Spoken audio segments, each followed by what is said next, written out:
All right, welcome to week 5 of the Irish course. So it's not only the fifth week, it's also getting much closer to our tour. So this week we're going to do a number of things. The workload, the reading is going to be a bit reduced, so I'm sure that's going to make some of you happy and should make the coursework a little bit more manageable.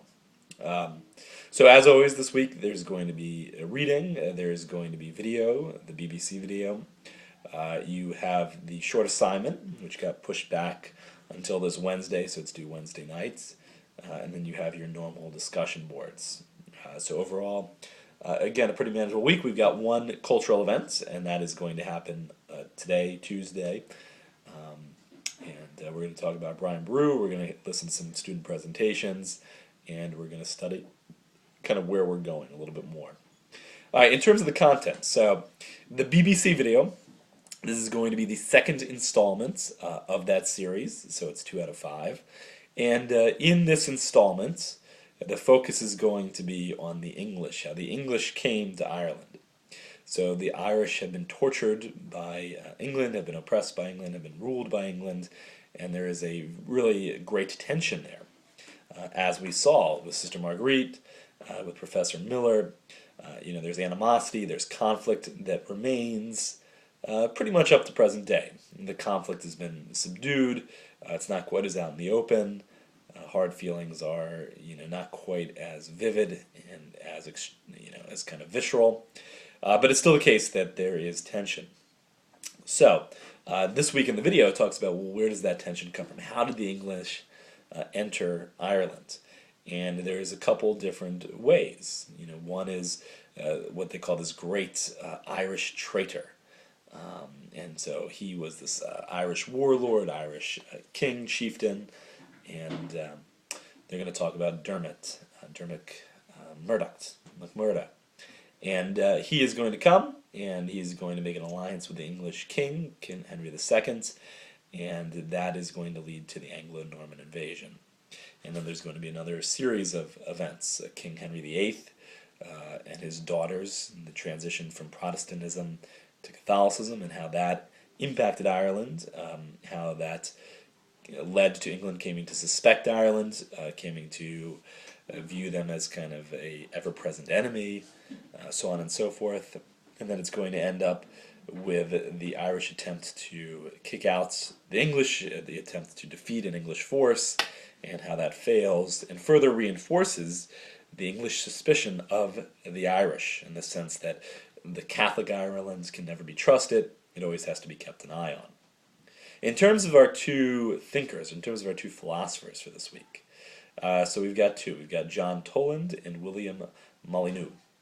So William Molyneux, he was a scientist, and he was part of a new learning initiative, this new sense that science could understand the world, science could unlock the secrets of the world, and the world was ultimately rational.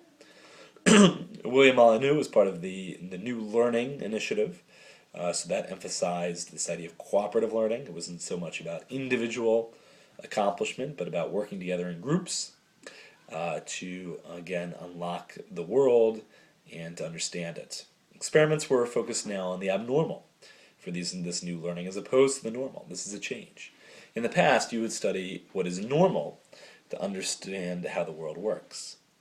The new learning seeks to understand the abnormal in order to understand how the normal works and how the regular world works. So it's a shift of emphasis. But William Molyneux was more renowned, certainly for his status as a patriot, than his status as a scientist. And as a patriot, he was someone who was born into privilege. He was a rich person. He was, had a great social status. He would be looked up to. He'd have a, fairly easy life. But he identified with the Irish, with the poor Irish, with the oppressed Irish, and he came to really be a champion of them and their freedom. And so he fought for freedom. He fought for legislative freedom. And so what he was trying to do is to say, look, Ireland should be able to rule itself, at least legislatively. Ireland should be able to make, or at least have a strong influence in the laws and the rules that govern the country. And so his argument actually goes back to this Dermot character that you're going to learn about and you're going to see on the video. And what he argues is that the Irish-English relationship begins in a contract, not coercion, not conquest. And so what that means for Dermot is that because the English-Irish relationship began in a contract, and again, pay really close attention in the video, the first 15 minutes of the video, and that's going to tell you what this contract was all about. It's going to tell you how this contract arose. It's going to tell you how this contract was based on Dermot fleeing Ireland and trying to make an alliance with England in order to protect his power. So you can ask yourself whether it's a valid contract for all of Ireland, whether it's, in a sense, a form of submission. So you can ask those questions yourself when you watch the video, but for Molyneux, he's arguing that yes, indeed, it is based on a contract, and if the relationship is based on a contract as opposed to conquest, well, then the contract is voluntary. And so, and so the contract is voluntary, and so what that means is that that can be broken. That it's based on the will of the Irish, and that means that if England imposes or conquests or coerces or changes the contract without the consent of the Irish, then it is no longer valid. And so essentially that becomes his argument for the independence of Ireland, that they entered into this contract with England, and they should also be able to exit it if England changes the term or if England tries to coerce them. Okay, the next figure is this guy named John Toland. And he was a wild, controversial, combative figure. He liked to fight people. He would like to argue with people. And he's also known as Ireland's first philosopher. And I think what's really interesting about him is this idea of the Janus, the two-faced symbol. And so the two-faced symbol, the Janus symbol, it's an ancient symbol with this head and has faces on both sides, essentially means that you're looking both forward and back, into the future and back into the past. It also represents a conflict. So here was a guy, John Toland, who was conflicted. And he as well came from privilege. He as well had a lot of money and a lot of status, and he was born of the Irish elite political class. Excuse me, actually, reverse. He was not born of status. He was actually born into the lower classes. He was born into a Catholic family. And so he felt kind of burdened by this. He felt ashamed by this, at least potentially, because he changed his name to a more Protestant-sounding name. He went to Protestant schools, and eventually he converted. And so you have this guy who, in one sense, you could say, look, he's trying to escape his Irish roots. He's trying to deny his Catholic kind of peasant heritage. And that is interesting because, again, you could look at that as Ireland as a whole.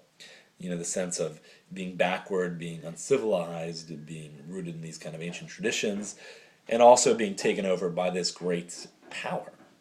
And, you know, when Ireland looks into itself and looks into its past and looks into its future, especially during this period, you could see conflict. What do we want to become?